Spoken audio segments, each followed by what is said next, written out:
అందరికీ నమస్కారం.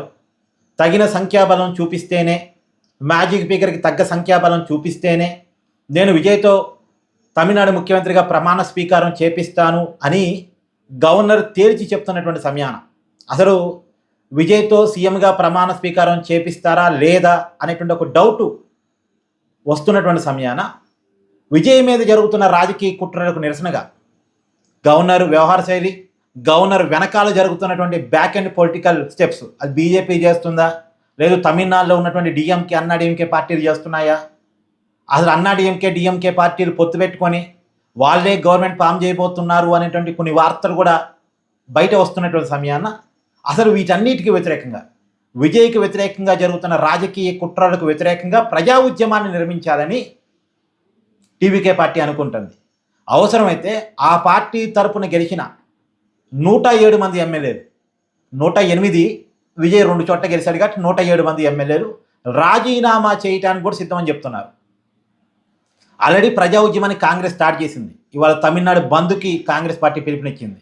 పేరుకి కాంగ్రెస్ పార్టీ పిలుపునిచ్చినప్పటికీ కూడా టీవీకే పార్టీ కార్యకర్తలు, విజయ్ అభిమానులు పెద్ద ఎత్తున రోడ్ల మీదకి వచ్చి విజయ్కి అనుకూలంగా నినాదాలు చేస్తూ ఆందోళన కార్యక్రమాలు చేస్తున్నారు. ఇలా గవర్నర్ ఆఫీస్ కూడా ముట్టడించారు. చెన్నై సిటీలోని గవర్నర్ ఆఫీస్ను ముట్టడించారు. తమిళనాడు రాజకీయాలు గంట గంటకి మారిపోతున్నాయి. ఇప్పుడు ఒక వీడియో చేశాను అంటే ఇంకో గంటలో ఇంకో న్యూస్ వస్తుంది. ఇప్పుడు నేను చూడండి, గవర్నర్ విజయ్కి ఓకే చెప్పాడు అనే వార్త మనం చూసాం. వెంటనే ఓకే చెప్పినట్టే చెప్పి నాకు సంఖ్యాబలం చూపించాల్సిందని కండిషన్ పెట్టాడని. నిన్నే ముఖ్యమంత్రిగా ప్రమాణ స్వీకారం చేపిస్తాను కానీ నువ్వు నెంబర్స్ చూపించు అని కండిషన్ పెట్టాడని తర్వాత తెలిసింది. అప్పటికే ఆ వీడియో పోస్ట్ చేశాను. అంటే ఈరోజు ఇప్పటికి ఒకటి అనుకుంటే ఇంకో గంటలో రాజకీయాలు మారిపోతున్నాయి. ఆ పరిస్థితిలో తమిళనాడు ఉంది. ఇవన్నీ కూడా విజయ్కి వ్యతిరేకంగా కుట్రలు జరుగుతున్నట్టుగా పరిస్థితులు కనపడుతున్నాయి. నిజానికి గవర్నర్ ముందు 2 ఆప్షన్స్ ఉన్నాయి. ఒకటేమో సింగిల్ లార్జెస్ట్ పార్టీని పిలిచి ప్రమాణ స్వీకారం చేపించి బల నిరూపణ చేసుకోమని చెప్పాలి. సెకండ్ ఏమో ఎవరైనా పోస్ట్ అలయన్స్ పార్టీలు ఉన్నాయా, అంటే విజయ్ కాకుండా విజయ్ కంటే ఎక్కువ సంఖ్యాబలం ఉన్నటువంటి కూటమి ఏమన్నా ఇంకా ఉందా, అంటే డిఎంకే, అన్నా డీఎంకే పార్టీ నిజంగానే పొత్తు పెట్టుకొని ఎక్కువ సంఖ్యాబలాన్ని గవర్నర్ చూపించాయా? నిజానికి చూపించలేదు. డిఎంకే, అన్నా డీఎంకే పార్టీ పొత్తు పెట్టుకున్నాయని ఇప్పటికి రూమరే. అది వాళ్ళు ఎక్కడ కూడా టెక్నికల్గా మేము పొత్తు పెట్టుకున్నామని గవర్నర్కి వచ్చి ఒక లేఖ ఇచ్చింది లేదు. మేము కూడా గవర్నమెంట్ ఫామ్ చేస్తాం, మమ్మల్ని కూడా ఇన్వైట్ చేయండి అని అడిగింది అయితే లేదు. ఒక్క విజయ్ ఒక్కళ్ళే అడిగారు. మరి విజయ్ని పిలవట్లేదు. ఎందుకు పిలవట్లేదు అన్నది తెలియదు. దీని వెనకాల రాజకీయ కుట్రలు ఉన్నాయి అనేటువంటిది అనిపిస్తుంది. ఇప్పటి వరకు ఉన్న సాంప్రదాయం ప్రకారం అయితే విజయ్ని పిలవట్లేదు. కాబట్టి గవర్నర్ రాజకీయం చేస్తున్నాడు కాబట్టి గవర్నర్కి వ్యతిరేకంగా తమిళనాడులో గవర్నర్ రాజకీయం చేయడం అనేది కొత్త ఏం కాదు. జయలలిత చనిపోయినప్పటి నుంచి గవర్నర్ గిరి తమిళనాడులో పెద్ద ఎత్తున నడుస్తుంది. అప్పుడు శశికళ విషయంలో జరిగింది. తర్వాత అన్నా డీఎంకే పార్టీని పూర్తిగా బీజేపీ తమ చేతుల్లోకి తీసుకుంది. తర్వాత స్టాలిన్ గవర్నమెంట్కి గవర్నర్కి మధ్య చాలా పెద్ద గొడవలు ఉండేవి. ఇప్పుడు ఆ గవర్నరు పశ్చిమ బెంగాల్కి వెళ్ళాడు, ఆర్ఎన్ రవి అని చెప్పేసి. స్టాలిన్ ముఖ్యమంత్రిగా ఉన్న టైంలో స్టాలిన్ అసెంబ్లీలో ఏ బిల్లు తీసుకొచ్చినా సరే దాన్ని గవర్నర్ ఆమోదించకపోయేవాడు. దాదాపు 10 బిల్లులు తొక్కిపట్టాడు. చివరికి స్టాలిన్ సుప్రీంకోర్టుకు పోయాడు, మేము అసెంబ్లీలో బిల్లులు పాస్ చేస్తే దాని మీద గవర్నర్ సంతకం పెట్టట్లేదని. గవర్నర్ కేవలం ఫార్మాలిటీకి సంతకం పెట్టాలి. అతనేమి గవర్నర్ ప్రజలు ఎన్నుకున్న వ్యక్తి కాదు కదా, ప్రజలకు సంబంధమైన వ్యక్తి కాదు కదా. ప్రజాస్వామ్యంలో ప్రజలే పైనలు. ప్రజలు అప్పుడు డిఎంకేకి అవకాశం ఇచ్చారు. డిఎంకే గవర్నమెంట్ ఏదో బిల్లులు చేసుకున్నప్పుడు, ప్రజలు ఎన్నుకున్న ప్రభుత్వం బిల్లులు చేసినప్పుడు గవర్నర్ ఎవరు ఆపడానికి?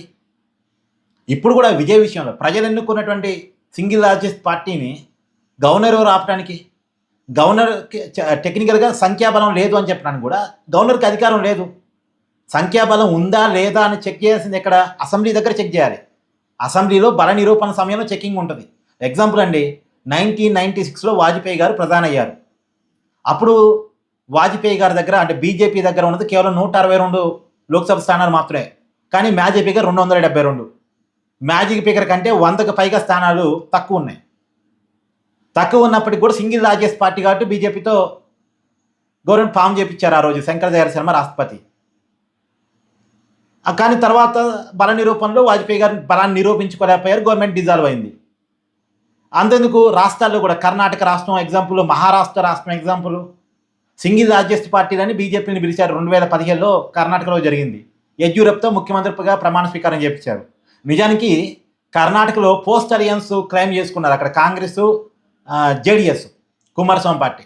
మేము పొత్తు పెట్టుకున్నాం, బీజేపీ కంటే ఎక్కువ సంఖ్యాబలం మాకే ఉంది అన్నప్పటికీ కూడా లేదు మేము సింగిల్ లార్జెస్ట్ పార్టీనే ముందు పిలుస్తామని చెప్పేసి బీజేపీకి ఎక్కువ సీట్లు ఉన్నాయి, 104 సీట్లు ఉన్నాయి ఆ రోజు బీజేపీకి అని చెప్పేసి బీజేపీతో ప్రమాణ స్వీకారం చేపించారు యడ్యూరప్ప ముఖ్యమంత్రి. తర్వాత భరణి రూపంలో యడ్యూరప్ప ఫెయిల్ అయ్యాడు. తర్వాత కాంగ్రెస్ కుమారస్వామి కలిసి అంటే జేడీఎస్ పార్టీ కలిసి గవర్నమెంట్ ఫామ్ చేశాయి. ఇలాంటి ఉదాహరణలు చాలా ఉన్నాయి. ఇప్పుడు సింగిల్ లార్జెస్ట్ పార్టీ కంటే సింగిల్ లార్జెస్ట్ పార్టీగా ఏర్పడి మ్యాజిక్ ఫిగర్ కంటే తక్కువ సీట్లు వచ్చినటువంటి పార్టీలు చాలా ఉన్నాయి. చాలా ఈ దేశంలో ఇదే కొత్త సమస్య కాదు.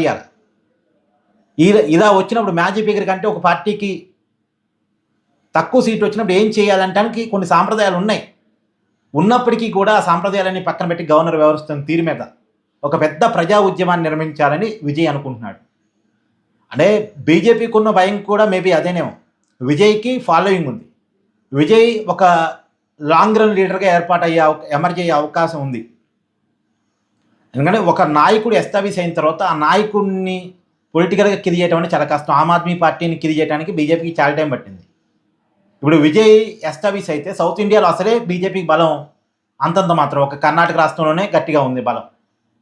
ఆ టైంలో విజయ్ పార్టీ పెట్టి ఎస్టాబ్లిష్ అయితే విజయ్ ప్రభావమే సౌత్ ఇండియా మొత్తం ఉండొచ్చు. విజయ్ ప్రభావం సౌత్ ఇండియా, విజయ్ లాగా మిగతా హీరోలు కూడా ఎవరైనా ఆలోచించవచ్చు. ఇలా వ్యక్తులుగా ప్రాంతీయ పార్టీలుగా ఎస్టాబ్లిష్మెంట్ జరిగితే ఇది బీజేపీకి నచ్చదు. ఈ ప్రాంతీయ పార్టీలు ఉంటే తన చేతుల్లో ఉండాలి, వీళ్ళు ఇంచుచ్చులుగా ఉండడానికి వీలేదనేది బీజేపీ ఆలోచన కావచ్చు. ఇవన్నీ విజయ్ గమనిస్తున్నాడు. దీనికి వ్యతిరేకంగా ప్రజా పోరాటం చేయబోతున్నాడు. 107 మంది ఎమ్మెల్యేలతో రాజీనామా చేయించడానికి కూడా సిద్ధమవుతున్నాడు. మేబీ ఇదంతా కూడా తమిళనాడు పాలిటిక్స్ని తన చేతిలో పెట్టుకోవడానికి బీజేపీ ఆడిస్తున్న గేమ్ ప్లాన్ కావచ్చు కాక. బట్ విజయ్ తిరగబడుతున్నాడు. ఏమైందని చూడాలి. Thank you.